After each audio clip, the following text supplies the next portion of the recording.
ஓம் நமச்சிவாய. அனைத்து தமிழ் உள்ளங்களுக்கும் வணக்கம். நாம் இந்த பதிவில் பெயர்ச்சியாகும் செவ்வாய் பகவானால் ராசிக்காரர்களுக்கு ஏற்படும் சுப மற்றும் அசுப பலன்கள் என்ன என்பதனையும், அசுப பலன்கள் ஏற்படுமாயின் ராசிக்காரர்கள் செய்ய வேண்டிய பரிகாரங்கள் என்னென்ன, வழிபட வேண்டிய தெய்வம் யார் என்பதனை பற்றியும் விரிவாக காண்போம். உங்கள் வாழ்வில் வளமும் நலமும் செல்வ செழிப்பும் பெற்று வாழ்வில் உயரிய நிலையை அடைய எல்லாம் வல்ல இறைவனை வேண்டி விரும்பி கேட்டுக்கொள்கிறேன். செவ்வாய் பகவான் சகோதரக்காரகன் ஆவார். சிவப்பு நிறத்தின் அதிபதி, ஆண் கிரகம், அதிலும் தைரியமான கிரகம். செவ்வாய் துடிப்பானவர், இளமையானவர், இள ரத்தம், வீரமான கோபமான இளைஞனை போன்றவர். எதற்கும் பயப்பட மாட்டார், துடிப்பானவர். தைரியத்தையும் வீரத்தையும் குறிப்பவர் செவ்வாய் பகவான். இவர் கிரகங்களின் தளபதியாக கருதப்படுகிறார். செவ்வாய் பகவான் மேசம் மற்றும் விருச்சிக ராசிகளின் அதிபதியாக உள்ளார். ஒருவருடைய ஜாதகத்தில் செவ்வாய் சுபஸ்தானத்தில் இருந்தால் அந்த நபர் வீரம், தைரியம், ஆற்றல் மற்றும் சக்தி வாய்ந்தவராக இருக்கிறார். அனைத்து கிரகங்களும் ஒரு குறிப்பிட்ட காலத்தில் தங்கள் ராசியை மாற்றுகின்றன. இவற்றின் தாக்கம் அனைத்து ராசிகளிலும் காணப்படும். செவ்வாய் பெயர்ச்சியும் அனைத்து ராசிக்காரர்களின் வாழ்விலும் ஒரு குறிப்பிடத்தக்க தாக்கத்தை ஏற்படுத்தும். இந்த வருடம் ஜூன் 1ஆம் தேதி சனிக்கிழமை அன்று செவ்வாய் பகவான் தனது சொந்த ராசியான மேசத்தில் பயிற்சியாக உள்ளார். செவ்வாய் கிரகத்தின் இந்த பயிற்சியானது மாலை 3:39 நடைபெறும். செவ்வாய் பகவான் ஜூன் 1 முதல் ஜூலை 12 வரை மேசராசியில் இருப்பார். மேசத்தில் ஏற்படும் செவ்வாய் பயிற்சியானது ருச்சக ராஜயோகத்தை உருவாக்கும். இதனால் சில ராசிக்காரர்களுக்கு அற்புதமான நற்பலன்கள் கிடைக்கும். செவ்வாய் பகவான் மகர ராசியில் அல்லது அதன் சொந்த ராசியான மேசம் அல்லது விருச்சகத்தில் இருக்கும்போது இந்த ருச்சக ராஜயோகம் உருவாகிறது. இந்த அற்புதமான சேர்க்கை ஏற்படும் போது அதன் செல்வாக்கின் கீழ் உள்ள ராசிக்காரர்கள் மிகவும் தைரியமாக, துணிச்சலாக மாறுகிறார்கள்.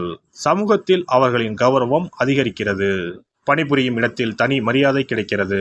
இனி செவ்வாய் பெயர்ச்சியால் ஏற்படவுள்ள ருச்சக ராஜயோகத்தால் அதிகப்படியான நல்ல பலன்களை அடைய உள்ள ராசிகளை பற்றி காண்போம். எந்த ஒரு நிகழ்ச்சியாக இருந்தாலும் தலைமை தாங்க ஆசைப்படும் மீனராசி அன்பர்களே, நீங்கள் நிதானமாக முடிவுகளை எடுத்தாலும் எடுத்த முடிவில் மாறாதவர். இந்த செவ்வாய் பெயர்ச்சியில் எல்லா வகையிலும் நிம்மதியும் மகிழ்ச்சியும் உண்டாகும். எடுக்கும் எல்லா முயற்சிகளிலும் வெற்றிகள் கிடைக்கும். புதிய நண்பர்களின் சேர்க்கையால் உதவிகள் கிடைக்கும். பணவரத்து அதிகரிக்கும். வீடு கட்டும் பணியில் ஈடுபட்டு இருப்பவர்கள் தொடர்ந்து அதனை செய்து முடிக்க எடுக்கும் முயற்சிகள் சாதகமான பலனை தரும். கையிருப்பு கூடும். இதுவரை இருந்த தொல்லைகள் நீங்கும். நீண்ட தூர பயணங்களால் லாபம் உண்டாகும். மனதில் தைரியம் பிறக்கும். வாக்கு வன்மையால் ஆதாயத்தை பெறுவீர்கள். உயர்மட்ட பதவியில் உள்ளவர்களின் உதவிகள் கிடைக்கும். தொழில் வியாபாரம் சற்று நிதானமாக நடக்கும். எதிர்பார்த்த லாபம் இருந்தாலும் தொழில் தொடர்பான செலவும் கூடும். சரக்குகளை வாங்கும் போது கவனித்து வாங்குவதும் பாதுகாப்பாக வைப்பதும் நல்லது. உத்தியோகத்தில் இருப்பவர்கள் கூடுதலாக பணியாற்ற வேண்டியிருக்கும். பதவி உயர்வு கிடைக்கலாம். குடும்பத்தில் இருப்பவர்களுடன் கோபப்படாமல் நிதானமாக பேசி அனுசரித்து செல்வது நல்லது. சகோதரர் வகையில் உதவிகள் கிடைப்பதில் தாமதம் உண்டாகலாம். உடல் ஆரோக்கியத்தில் கவனம் தேவை. கணவன் மனைவிக்கு இடையே இருந்த மனஸ்தாபம் நீங்கும். விருந்து கேளிக்கை நிகழ்ச்சியில் கலந்து கொள்வீர்கள். பெண்களுக்கு ஆடை ஆபரணங்கள் வாங்கும் எண்ணம் அதிகரிக்கும். நிதானமாக பேசி மற்றவர்களிடம் அனுசரித்து செல்வது காரிய வெற்றிக்கு உதவும். கலைத்துறையினருக்கு எதிர்காலத்தை கருத்தில் கொண்டு சில திட்டங்களை ஆலோசிப்பீர்கள். எந்த சூழ்நிலையிலும் மனம் தளராது விடாமுயற்சியுடன் காரியங்களை செய்யுங்கள். வாகனங்கள் வாங்கும் யோகம் உண்டாகும். சிலருக்கு மருத்துவ செலவுகள் ஏற்படும். வீட்டை விட்டு வெளியில் தங்க நேரலாம். கடன் விவகாரங்களில் கவனம் தேவை. உபத்தொழில் தொடர்பான காரியங்கள் தாமதமாக நடக்கும். அரசியல் துறையினர் மேலிடத்திற்கு பயந்து வேலை செய்ய வேண்டியிருக்கும். உழைப்பு அதிகரிக்கும். நண்பர்களுடன் கருத்து வேறுபாடுகள் உண்டாகலாம். உங்கள் வசம் உள்ள ஆவணங்களை கவனமாக பார்த்து கொள்வது நல்லது. சொத்து விவகாரங்களில் கவனம் தேவை. எதிர்பாராத செலவுகள் உண்டாகும். நீங்கள் ஆவலுடன் எதிர்பார்த்த காரிய வெற்றி கிடைக்கும். மாணவர்களுக்கு கல்விக்கு தேவையான உபகரணங்கள், புத்தகங்கள் வாங்குவீர்கள். கூடுதலாக நேரம் ஒதுக்கி பாடங்களை படிக்க வேண்டியிருக்கும். நட்சத்திர பலன்கள் பூரட்டாதி 4ஆம் பாதம்.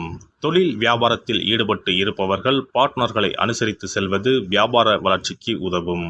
தொழில் தொடர்பான அலைச்சல் உண்டாகலாம். உத்தியோகத்தில் இருப்பவர்கள் மேல் அதிகாரிகள் சக ஊழியர்களிடம் அனுசரித்து நடந்து கொள்வது நல்லது. உத்திரட்டாதி நட்சத்திரம் குடும்ப விஷயத்தில் அந்நிய நபர்களின் தலையீட்டை தவிர்ப்பது நல்லது. கணவன் மனைவி ஒருவருக்கொருவர் விட்டு கொடுத்து செல்வது மன அமைதியை தரும். வாழ்க்கை துணையின் உடல் நலத்தில் கவனம் தேவை. பிள்ளைகளிடம் அன்பாக பேசுவது நன்மை தரும். ரேவதி நட்சத்திரம் எந்த நிலையிலும் மனம் தளராது காரியங்கள் செய்வது வெற்றியை தரும். வாக்குறுதிகளை தவிர்க்கவும். மாணவர்கள் யாருக்கும் உத்தரவாதம் அளிக்காமல் இருப்பது நல்லது. கல்வியில் கூடுதல் கவனம் தேவை. தினமும் வீட்டில் பஞ்சமுக தீபம் ஏற்றி தரிசித்து வர மன அமைதி கிடைக்கும். காரிய அனுகூலம் உண்டாகும். நவ கிரகங்களில் சூரியனுக்கு அடுத்தபடியாக செயல் ஆற்றல் உள்ள கிரகம் செவ்வாய். ஆளுமை திறன், ஆற்றல், வீரம், அதிகாரம் செய்தல், வளைந்து கொடுக்காத தன்மை, தர்மம், நீதி, நேர்மை, நியாயம் போன்ற அம்சங்கள் கொண்ட கிரகம் செவ்வாய். செவ்வாய் பலமாக இருந்து நல்ல ஆதிபத்தியம் பெற்று அவரது தசை நடக்குமானால் சகோதர சகோதரிகள் மூலம் பெரும் அனுகூலம் ஏற்படும். பெரிய பதவிகளில் உள்ளவர்கள் தொழில் அதிபர்களின் தொடர்பு கிடைத்து அதன் மூலம் முன்னேற்றம் உண்டாகும். பலமற்ற ஆதிபத்தியம் பெற்று தசை நடக்குமானால் கீழே விழுவதும் அடிபடவும் நேரிடும். வாகன விபத்துக்களை சந்திக்க நேரிடும். இரத்த காயங்கள், வெட்டுக்காயங்கள், இரத்த சம்பந்தமான நோய், சித்தப்பிரமை, தலையில் அடிபடுதல் போன்றவற்றை ஏற்படுத்துவார் செவ்வாய் பகவான். வீண் வழக்குகள், சண்டை சச்சரவுகள், மறைமுக நேர்முக எதிரிகள், பொருள் களவு போகுதல், செய்தொழில் வியாபாரத்தில் திடீரென்று பெருத்த நஷ்டம், அரசாங்க கெடுபிடி, பதவி இறக்கம், மறைந்து வாழும் சூழ்நிலை என்று பலவகை இன்னல்களை உருவாக்குவார். செவ்வாய் முதலான தோஷங்கள் அனைத்தும் நீங்க அவரின் அருளை முழுவதும் பெற செவ்வாய்க்குரிய அதிதேவதையான முருகனை வழிபடுவதும், கோதுமை ரொட்டி, வெள்ளை எள் கலந்த இனிப்பு பலகாரங்கள், துவரை போன்றவற்றை ஏழைகளுக்கு தானம் கொடுப்பதும் நல்லது. செவ்வாய் கிழமைகளில் விரதம் இருந்து செவ்வாய் பகவானுக்கு விளக்கேற்றுவது, சஷ்டி விரதம், கிருத்திகை விரதம் மேற்கொள்வது, தினமும் கந்த சஷ்டி கவசம் படிப்பது நல்லது.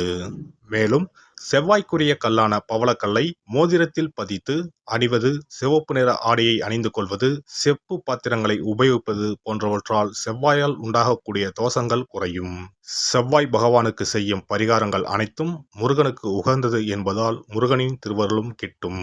திருமண வாழ்க்கையில் செவ்வாய் பகவானுக்கு முக்கிய பங்கு உண்டு.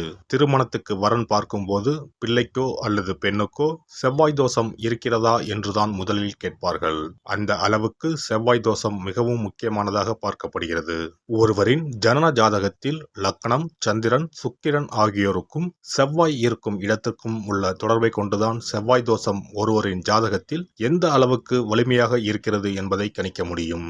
செவ்வாய் தோஷம் இருக்கிறது என்றால் நம்பிக்கையோடு மிக எளிய பரிகாரங்களை செய்வதன் மூலம் தோஷ நிவர்த்தி பெறலாம். செவ்வாய் தோஷம் என்பது திருமண தடையை ஏற்படுத்துவது மட்டுமல்லாமல் மேலும் பல இடையூறுகளையும் ஏற்படுத்தும். எனவே செவ்வாய் பகவானை செவ்வாய் தோறும் செவ்வாய் ஹோரையில் வழிபடுவதும், செவ்வாய்க்குரிய கடவுளான முருகப்பெருமானை 9 நெய் தீபம் ஏற்றி வழிபடுவதும் செவ்வாய் தோஷத்தினால் ஏற்படக்கூடிய அசுப பலன்களின் தாக்கத்தை பெரிதும் குறைக்கும் என்பது ஐதீகம். செவ்வாய் தோஷம் ஒருவருக்கு இருந்து ஒருவருக்கு இல்லை என்றால் திருமணம் செய்யக்கூடாது என்பது சாஸ்திரம். இருவருக்கும் இந்த தோஷம் இருந்தால் திருமணம் செய்து வைக்கலாம் என்று சிலர் சொல்வார்கள். ஆனால் பொதுவாக தோஷம் ஒருவருக்கு இருந்தாலும் சரி அல்லது இருவருக்குமே இருந்தாலும் சரி, தக்க ஜோதிடர்களை ஆலோசித்து முறைப்படி பரிகாரங்கள் செய்வதுதான் சரி. செவ்வாய் தோஷத்தால் திருமண தடை உள்ளவர்கள் வைத்தீஸ்வரன் கோவிலுக்கு வந்து அரச மரத்தடி விநாயகர் ஆதி வைத்தியநாதரை வழிபட்டு ஆலமரத்தை சுற்றி வர வேண்டும். வைத்தியநாத சுவாமி, தையல்நாயகி அம்மன், செவ்வாய்க்கு அதிதேவதையான முருகப்பெருமானை வழிபட வேண்டும். சன்னதியில் உள்ள செவ்வாய் பகவானுக்கு சிகப்பு வஸ்திரம் சாத்தி அபிஷேகம் செய்து பரிகாரம் செய்ய தடைகள் நீங்கும். இந்த வீடியோ பதிவு உங்களுக்கு பிடித்திருந்தால் லைக் பண்ணுங்க, கமெண்ட் பண்ணுங்க, ஷேர் பண்ணுங்க, மறக்காம சப்ஸ்கிரைப் பண்ணுங்க, பக்கத்துல இருக்கிற பெல் பட்டனை கிளிக் பண்ணுங்க. நன்றி, வணக்கம். ஓம் நமச்சிவாய. சிவாய நம.